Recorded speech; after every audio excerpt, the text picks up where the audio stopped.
मध्यम वर्ग की कमर टूटी हुई है। 12 से 14 करोड़ लोग अपना रोजगार गंवा चुके हैं। करोड़ों आदमी सड़कों पर पलायन का शिकार है। भुखमरी रुकने का नाम नहीं ले रही है। लेकिन हिंदुस्तान के निजाम विलफुल डिफॉल्टर्स का हजारों करोड़ रुपया माफ करके नए भारत की ताबीर लिख रहे हैं। बाबा रामदेव का 2212 करोड़, बहुत गरीब है वो, उनको बाबा रामदेव क्यों कहते हैं? ये कॉर्पोरेट ठग। जैसे चिन्मयानंद स्वामी है, जैसे आसाराम बापू हैं, जैसे सावरकर वीर हैं, वैसे रामदेव बाबा है। क्योंकि सरकार के पास पैसा नहीं है।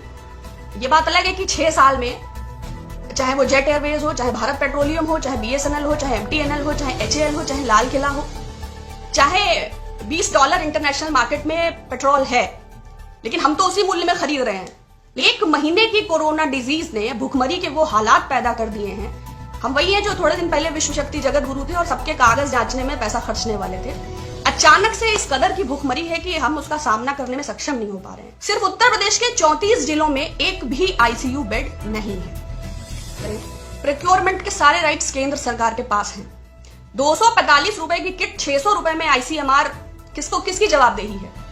भाई 524 करोड़ रुपए का राफेल विमान HAL से लेकर फ्रांस की एक कंपनी को दे दिया जाता है, लेकिन राष्ट्र सुरक्षा के नाम पर हमें देशवासियों को यह जानने का अधिकार नहीं है कि वो 945 करोड़ रुपए जो बच रहा है, जिसको कमाने में मेरी 200 पुश्तें चली जाएंगी, वो कैसे 900 रात भर में वो कैसे HAL से फ्रांस को चला जाता है और 524 करोड़ से 1600 करोड़ हो जाता है। लेकिन ठीक, राष्ट्रहित में हम ये सवाल नहीं उठाएंगे। सरकार के पास ना कोई पॉलिसी है, ना कोई काउंसिल है, ना कोई योजना है, ना कोई प्लान है, और हम आप घरों में लॉक हैं। हम तो मोमो और पानी के बताशे बना रहे हैं, बच्चे टिकटॉक बना रहे हैं और प्रधान सेवक मूर्ख बना रहे हैं। PM केयर्स फंड में हम सभी लोग डोनेट कर रहे हैं। जो नहीं भी कर रहे हैं तो वो ग्रुप C हो या ग्रुप D हो, या वो पेंशनर्स हो, या वो ज्ञात अज्ञात। Even resident doctors association lady Hardinge medical college की डॉक्टर का भी कहना है कि हम खुद कोरोना वॉरियर्स हैं, हमारा भी 1 दिन का वेतन कट गया। तो पैसा तो ऑब्वियसली सरकार के पास जा रहा है, लेकिन जो सुविधाएं हैं उसका मैं एक जिक्र करना चाहूंगी। 123 जिलों में वेंटिलेटर नाम की कोई चीज नहीं है। 143 जिलों में एक भी सघन चिकित्सा से संबंधित ICU बेड नहीं है।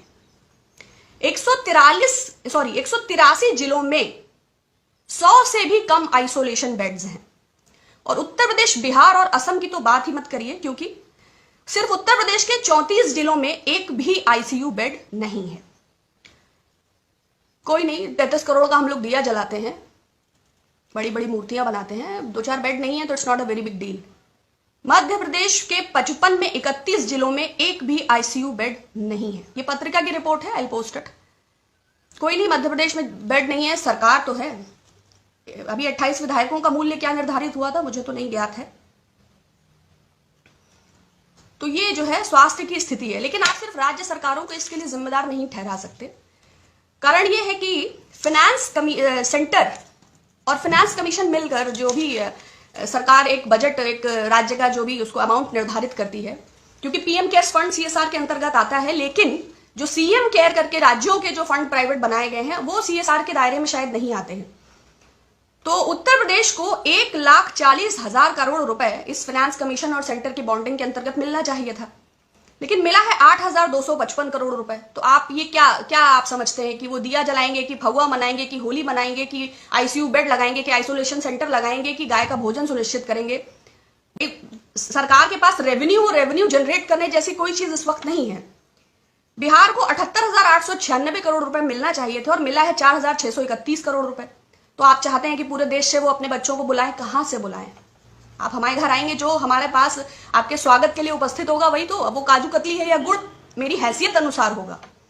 वेस्ट बंगाल को 58,900 करोड़ रुपए मिलना चाहिए था, मगर मिला है 3,462 करोड़ रुपए, जिसका तकादा मुख्यमंत्री ममता बनर्जी कई बार कर चुकी हैं। मध्य प्रदेश को 61,000 करोड़ मिलना चाहिए था, लेकिन मिला है 3,600 करोड़ रुपए। तो राज्य सरकारें क्या करें?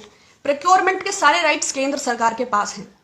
245 रुपए की किट 600 रुपए में ICMR किसकी जवाबदेही है? भाई 524 करोड़ रुपए का राफेल विमान HAL से लेकर फ्रांस की एक कंपनी को दे दिया जाता है, लेकिन राष्ट्र सुरक्षा के नाम पर हमें देशवासियों को यह जानने का अधिकार नहीं है कि वो 945 करोड़ रुपए जो बच रहा है, जिसको कमाने में मेरी 200 पुश्तें चली जाएंगी, वो कैसे 900 रात भर में वो कैसे एचएएल से फ्रांस को चला जाता है और 524 करोड़ से 1600 करोड़ हो जाता है। लेकिन ठीक, राष्ट्र हित में हम ये सवाल नहीं उठाएंगे। किट कैसे तमिलनाडु में 400 रुपए की और 600 रुपए की, तो अगर केंद्र सरकार के पास प्रोक्योरमेंट के राइट्स हैं और वही राज्य सरकारों के लिए सब कार्य कर रही है, तो क्या एक आम भारतवासी को ये जानने का अधिकार नहीं है? या सार्वजनिक मूल्य इसका क्या है, ये सरकार इसको स्पष्ट क्यों नहीं कर देती? ऐसे समय में जबकि लोग भटक रहे हैं, रो रहे हैं, उनके पास भोजन नहीं है, लोग बर्बाद हो गए हैं, ऐसे समय में भी मुनाफाखोरी और भ्रष्टाचार, क्या ये सरकार के संरक्षण और सहयोग के बिना संभव है? मैं इत्तेफाक नहीं रखती। आप यकीन करते हैं तो अलग बात है। तीसरी खास बात, देखिए, सरकार के पास पैसा नहीं है। ये बात अलग है कि 6 साल में चाहे वो जेट एयरवेज हो, चाहे भारत पेट्रोलियम हो, चाहे बीएसएनएल हो, चाहे एमटीएनएल हो, चाहे एचएएल हो, चाहे लाल किला हो, चाहे $20 इंटरनेशनल मार्केट में पेट्रोल है, लेकिन हम तो उसी मूल्य में खरीद रहे हैं। लेकिन सरकार के पास पैसा नहीं है। 1 महीने की कोरोना डिजीज ने भुखमरी के वो हालात पैदा कर दिए हैं। हम वही हैं जो थोड़े दिन पहले विश्व शक्ति जगत गुरु थे और सबके कागज जांचने में पैसा खर्चने वाले थे। अचानक से इस कदर की भुखमरी है कि हम उसका सामना करने में सक्षम नहीं हो पा रहे हैं। सरकार के एक और हालात ये हैं। दूसरी ओर सरकार ने डिफॉल्टर्स का 50 बिलफुल डिफॉल्टर्स का 6,66,000 रुपया वेव ऑफ कर दिया है। अब सरकार का हृदय बहुत बड़ा है। हम लोग 5 ट्रिलियन इकोनॉमी का सपना देखते रहते हैं। कोई एंटीगुआ में आइलैंड रह रहा है, कहीं मेहुल चौकसी का भी कितना माफ हुआ है? मेहुल चौकसी का 5,492 करोड़, विजय माल्या का 1,943 करोड़, जतिन मेहता का 4,076 करोड़, बाबा रामदेव का 2,212 करोड़। बहुत गरीब है वो, उनको बाबा रामदेव क्यों कहते हैं? ही इज कॉर्पोरेट ठग। जैसे चिन्मयानंद स्वामी हैं, जैसे आसाराम बापू हैं, जैसे सावरकर वीर हैं, वैसे रामदेव बाबा हैं। थोड़े दिनों पहले वो 1,000 रुपए का नोट बंद कराने वाले थे, काला धन विदेशों से लाने वाले थे, जीन्स को बैन कराने वाले थे। लेकिन एनीवेज, वृंदावन में रहना है तो राधे राधे कहना है। हमसे पूछे बिना 265 टन करोड़ सोना, संसद में इसकी कोई चर्चा नहीं, गिरवी रख दिया। भाई, बादशाह सलामत के जहन में कोई ख्याल आया कि 8 बजे के बाद ये नोट कागज के टुकड़े हैं, तो वित्त मंत्री से इससे सलाह करने की कोई आवश्यकता नहीं है। बादशाह सलामत ने यह फैसला ले लिया कि उत्तर प्रदेश में सरकार बनानी है तो नोटबंदी तो करना है। और चैनल्स को आप ऑथराइज करिए कि वो चिल्ला चिल्ला के ये बताएं कि काला धन आएगा, आतंकवाद जाएगा, नक्सलवाद की कमर टूटेगा। और लोगों का क्या है? They are busy with Photoshop industry, they are busy with so many things are there even though. लेकिन बैंक फ्रॉड का इतना बड़ा अमाउंट, 32,868 टोटल बैंक फ्रॉड्स हैं और 100 करोड़ के बहुत सारे लोग इसमें इन्वॉल्व हैं। मैंने सिर्फ 2 ही 4 नाम लिए हैं। इसमें आप समझते हैं कि तुम मुझे खून दो, मैं तुम्हें आजादी दूंगा, तुम मेरा रोल वेव ऑफ करोगे तो हम भी तो तुम्हें कुछ देंगे। क्या बिना किसी अंडर टेबल 60 गांठ के इतना हजारों हजार करोड़ रुपए, 6,66,000 करोड़ रुपए वेव ऑफ हो गया? वैसे सरकार स्पष्ट नहीं करेगी, लेकिन भारतीय जनता पार्टी के कुछ भारी भरकम चंदे हैं, कॉर्पोरेट चंदे। Gupta coal India private limited, coastal projects, diamond power infrastructure, electrotherm India, और भी बहुत सारे होंगे। लेकिन खैर, देश नहीं बिकने देंगे। देश को किसी भी हालत में नहीं बेचना है और हमारी धर्म और संस्कृति खतरे में है। न मालूम कब तुर्कों और मंगोलों का आक्रमण हो जाए और हमें जाके हिंदू कुश की पहाड़ियों में छुपना पड़े। तो प्लीज आप अपने हेरिटेज और अपनी संस्कृति को बहुत मजबूती से पकड़िए और बाकी अच्छा होगा। क्योंकि भारत के जो, हिंदुस्तान के जो बादशाह सलामत हैं, उन्होंने राष्ट्र के नाम संदेश दिया और एक घोषणा की और 4 घंटे में भारत सड़कों पे आ गया। जब राज्य के मुख्यमंत्रियों से मशवरे की आवश्यकता नहीं है तो राज्य के देशवासियों को तो कोई गिनती ही नहीं है। वो जो 1,000-2,000 उद्योगपति हैं, उसके अलावा भारत में कोई नहीं रहता है। बस वो लोग थाली और ताली बजाने के लिए हैं कि प्रति मेरे 130 करोड़ भारतवासियों दिया जलाइए। मेक इन इंडिया में दिया ही बनाना शुरू कर दीजिए, बाद में जलाने के काम आएगा। बाकी तो आपकी सारी योजनाएं, get up India, shut down India, shut up India, whatever it is.